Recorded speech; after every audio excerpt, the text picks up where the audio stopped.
Hello tout le monde, j'espère que vous allez bien. On se retrouve dans cette nouvelle vidéo pour faire ma deuxième vidéo de la série Back to School, mon organisation scolaire. Et là, c'est plus précisément pour la fac, mais vous pouvez aussi l'adapter si vous êtes au collège ou bien si vous êtes au lycée. Si jamais vous n'avez pas vu ma première vidéo, du coup mes fournitures scolaires, je vous invite à voir. Le lien de la vidéo sera en barre d'infos dans tous les cas.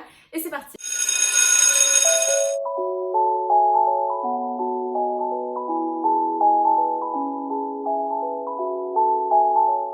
Tout d'abord, comme vous savez, moi je rentre à l'université, donc voilà, ça va être une nouvelle organisation, je vais utiliser du nouveau matériel, voilà. Globalement, ça reste assez proche de ce que je faisais au lycée, donc après c'est à vous de remixer, je vous donne mes conseils, mes astuces, et si jamais vous rentrez à la fac, je pense que ça peut que vous aider. J'ai tout noté sur des petites fiches comme ça, du coup mon organisation va être répartie en 4 catégories. Il va y avoir tout d'abord ma gestion du temps, mes prises de notes, révision et ma concentration. On commence tout de suite. En gestion du temps, j'utilise deux outils. Donc le premier c'est le bullet journal, donc là c'est mon Leuchtturm. Actuellement je ne l'ai toujours pas ouvert et je vous ferai des vidéos bien précises pour vous parler de ce gadget là, ce carnet. En fait ce que je vais faire avec c'est que je vais dédier quelques pages par mois. Donc il y aura une page qui sera pour le mois de septembre où je vais faire un calendrier, comme ça j'ai un visuel de tout le mois. Et je fais une sorte de semainier, mais sauf que c'est moi-même qui le crée. Je vais vous montrer comment je ferai ça de manière minimaliste dans mes autres vidéos. Donc si jamais ça vous intéresse, n'hésitez pas à vous abonner et comme ça vous aurez la notification lorsque je sortirai cette vidéo qui sortira prochainement, ne vous inquiétez pas. Ça va me permettre en fait d'avoir une vision sur mon mois et sur mes semaines, mais sur format papier, un peu comme un agenda. Donc je l'amènerai avec moi quand j'irai en cours. Comme ça va me permettre de pouvoir noter directement ce que j'ai à apprendre, les chapitres à revoir et tout ça. Et puis voilà, c'est super pratique, c'est un peu comme un agenda, sauf que ce que je préfère avec le bullet journal, c'est que c'est beaucoup plus libre. Là, c'est le format que moi je choisis. Et puis vous pouvez prendre un agenda. Moi, je sais que depuis 2 ans, depuis le lycée, je suis passée sur l'organisation bullet journal et je trouvais que c'était nettement plus pratique. L'agenda, je trouve que c'est assez restreint et puis on n'a même pas la vision du mois. Donc là, ça me permet vraiment d'avoir tout ça. Ensuite, j'ai un deuxième outil qui se passe sur mon ordinateur. Donc je vais vous montrer ça tout de suite. J'utilise donc l'application Notion, je pense que vous connaissez. Là, je vais vous montrer avec mon organisation des vacances. Donc là, j'ai une vision globale sur le mois, donc ça, je trouve ça vraiment cool. Et puis, je peux mettre ce que j'ai à faire. Par exemple, je vais vous montrer ma to-do list voilà, du 5 août. Et je fais ma petite liste de ce que j'ai à faire. Là, c'est un jour où j'ai réussi à tout faire. Bien sûr, parfois, j'arrive pas à tout faire. Donc ça peut être pratique. Et ça peut me permettre de faire mes to-do list aussi de manière numérique et de le suivre sur l'ordinateur. Et si jamais vous gardez votre même adresse mail, vous pouvez la télécharger sur votre téléphone ou sur votre iPad pour pouvoir suivre ça. J'ai mon organisation scolaire que je n'ai pas encore remplie où je vais pouvoir noter là tous les noms des cours. Comme ça me permettra d'être un dossier avec tous les noms de cours que j'ai et faire une liste et pouvoir suivre au fur et à mesure ce que j'apprends. J'ai une autre catégorie fiches où je vais intégrer mes fiches que je ferai. Donc ça, je vous en parlerai dans une autre partie de la vidéo. Donc ce sera dans la partie 3 normalement. Ensuite, ici, on a les révisions. Donc c'est pour suivre ce que j'ai à réviser et ce que j'ai déjà révisé. Et là j'ai mon budget, donc étant donné que je suis étudiante, il y a un budget à prendre à tenir, voilà, les revenus, voir ce qu'il faut dépenser, les fournitures scolaires ou la nourriture parce qu'il y a la cafétéria, donc je compte manger là-bas le midi. Voilà, ça me permet de suivre tout ça, donc c'est toujours une catégorie intéressante que vous pouvez rajouter. Ensuite, le repos parce que c'est très important, n'oubliez pas de vous reposer, de prendre du temps pour vous et je noterai du coup mes jours de repos et tout ça. Ensuite, j'ai la partie relecture qui va me permettre de pouvoir réviser, relire toutes les leçons, tout ce que j'ai à voir, ce que j'ai mal assimilé, afin de bien préparer mes concours. Et après, vous pouvez l'organiser comme vous voulez. Après, moi, j'ai mon organisation pour Instagram, pour YouTube et tout ça. Je pense que je vous ferai plus une vidéo globale, vraiment précise sur mon Notion, comment ça se passe et tout. Mais déjà, j'utilise cette application et en attendant, je vous invite à regarder certaines vidéos qu'on peut trouver sur internet. Je sais pas si j'aurai le temps, du coup sur YouTube, si j'aurai le temps de vous préparer cette vidéo. Mais n'hésitez pas à me dire en commentaire si jamais ça vous intéresse. Et puis voilà. C'est tout ce que j'utilise pour ma gestion du temps. Maintenant, on va passer à la partie prise de notes parce que évidemment, comment est-ce que je vais prendre mes notes à la faculté? Si jamais vous êtes au lycée ou au collège, moi je vous recommande les cahiers parce que ça vous permet d'avoir toujours tout votre cours sur vous. On en a toujours besoin et c'est plus facile pour le côté organisation. Après, si vous êtes plus trieur, tout ça, allez-y, faites-vous plaisir. Moi, je sais que j'avais pris le trieur pour certaines matières. Mais le mieux c'était quand même le cahier pour moi. Mais là, étant donné que je vais à la faculté, que je vais avoir beaucoup de cours, un cahier ça va pas suffire et ça m'en ferait acheter énormément. Les seuls carnets que j'ai, si vous l'avez vu dans ma vidéo fourniture scolaire, c'est pour les carnets d'erreurs, donc pour noter toutes mes erreurs de QCM. Du coup, je vais utiliser mon fidèle compagnon qui est mon iPad et je vais principalement utiliser l'application GoodNotes. Du coup, cette application est ici dans mon dossier Study, donc c'est GoodNotes et c'est une application que j'utilise depuis très longtemps, donc vous pouvez créer des dossiers, donc je vous fais un exemple. Vous pouvez l'utiliser aussi avec un clavier ou autre, ou voilà.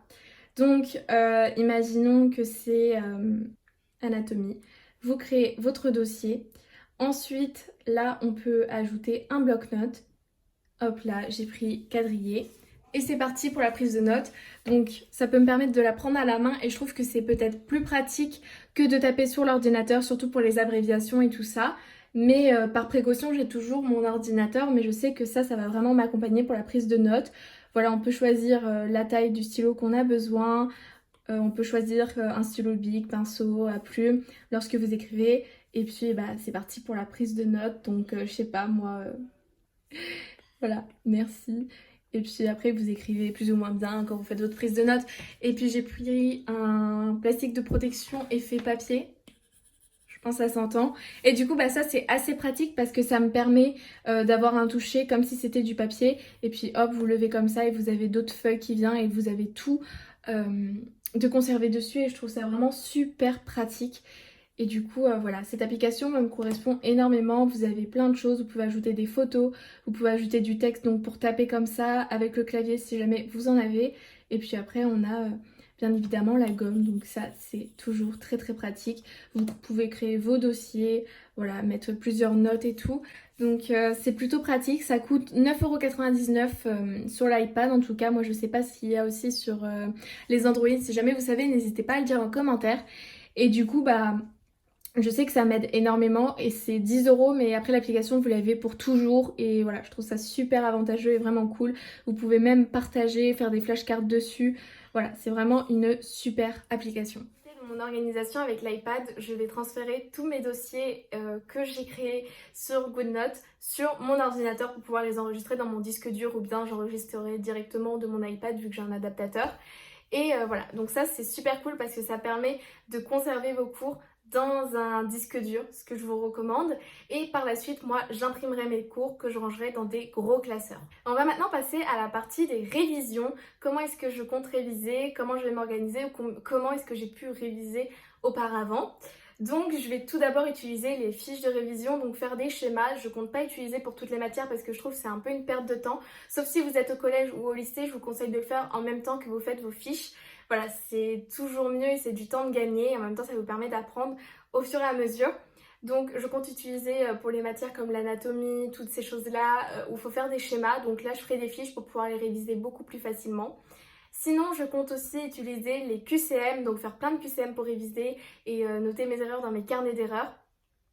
Ensuite, il y a évidemment la méthode avec les flashcards, donc je pense faire ça par exemple pour les noms de médicaments, donc avoir le nom du médicament et sa particularité, ou parfois lire sa particularité pour trouver le nom, donc ça c'est plutôt cool.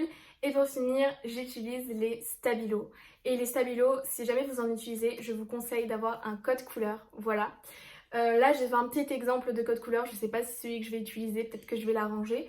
Mais au moins ça vous permettra d'avoir un repère sur vos couleurs et que vous ne mettez pas de la couleur partout qui sert à rien. Évidemment, si vous avez des cours où il faut tout connaître par cœur, je vous conseille pas de tout stabiloter parce que ça va être moche et ça sera compliqué à apprendre.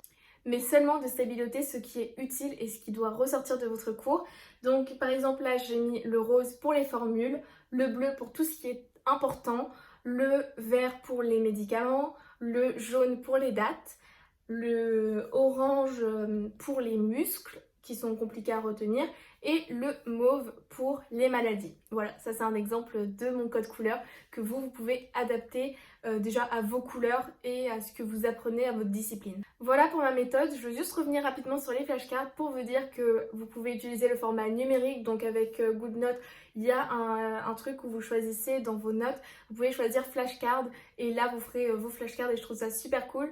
Sinon, vous pouvez le faire sous format papier, donc prendre des fiches Bristol que vous découpez et comme ça vous avez vos petites fiches, mais pensez à bien les ranger dans des compartiments, vous les séparez avec des intercalaires pour chaque matière ou chaque leçon. On arrive déjà à la dernière partie de cette vidéo, c'est la concentration. Comment est-ce que je vais m'organiser pour être concentrée? Tout d'abord, je vais aller à tous mes cours et je vais essayer d'être le plus attentif possible. Et ça, je vous le recommande surtout si vous êtes au lycée ou au collège parce que la majorité de votre apprentissage se fera en cours. Et c'est là où vous pourrez voir ce que vous avez compris ou non pour voir ce qu'il y a à travailler à la maison. Si jamais vous avez bien compris, je sais pas moi, une formule de mathématiques et que vous arrivez à bien l'utiliser, chez vous, vous n'allez pas devoir passer trop de temps dessus. Donc voilà, c'est surtout pour ça que c'est important d'être attentif en cours. Pour ce qui concerne la maison, moi j'utilise la méthode Pomodoro. J'ai beaucoup de mal à travailler que 25 minutes et faire 5 minutes de pause. Donc généralement je travaille 30 minutes et je fais 5 minutes de pause. Ou bien je travaille 45 minutes et je fais 10 minutes de pause. Ou bien 1 heure et 10 minutes de pause. Voilà, donc ça il y a des applications qui existent.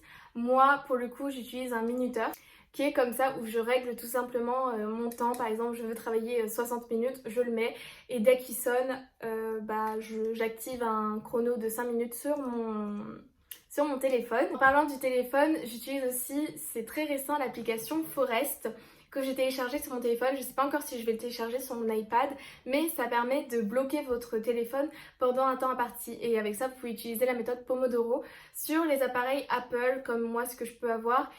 C'est payant, il faut directement passer en fait à la version premium, mais sur les Android c'est gratuit, mais vous n'avez pas la version premium. Ça coûte 2,30 € je crois, mais après vous avez l'application pour toujours. Donc voilà, sinon si jamais vous avez des alternatives, n'hésitez pas, je n'en connais pas. Donc voilà, j'ai pris ça parce que je connaissais, je savais comment ça fonctionnait. Et c'est vraiment pratique, ça vous permet en fait de faire pousser un arbre. Le temps que vous travaillez, si jamais vous arrêtez la session, ça va tuer votre arbre et le but c'est de ne pas tuer ces arbres. Donc voilà, c'est une méthode qui peut aider, ça vous empêchera d'aller sur votre téléphone le temps que vous travaillez. Et on peut aussi bloquer des applications, donc moi je compte tout bloquer quand je réviserai.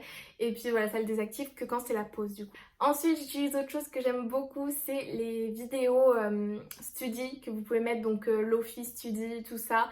Et voilà, c'est des petites musiques que vous mettez en fond, ou bien parfois j'écoute du feu de cheminée. Voilà, un petit fond que j'aime bien faire pour les personnes qui n'aiment pas forcément travailler dans un silence complet religieux. Franchement, je vous conseille le Lofi, tout ça. Moi, ça m'aide énormément à me concentrer, à me focus et je rentre vraiment dans ce que je dois faire. Du coup, voilà, c'en est tout pour cette vidéo. J'espère que mon organisation vous plaît, que j'ai pu vous donner quelques conseils. N'hésitez pas à nous donner des conseils si jamais vous en avez, à nous partager aussi votre organisation en commentaire. Dites-moi aussi si ce genre de vidéo vous plaît, si vous aimez bien les vidéos que je fais pour la série Back to School, ça me ferait vraiment plaisir. N'hésitez pas à me suivre sur mon compte Instagram aussi où je suis très présente. Et voilà, je vous fais des gros bisous, à bientôt dans une prochaine vidéo. Bye bye!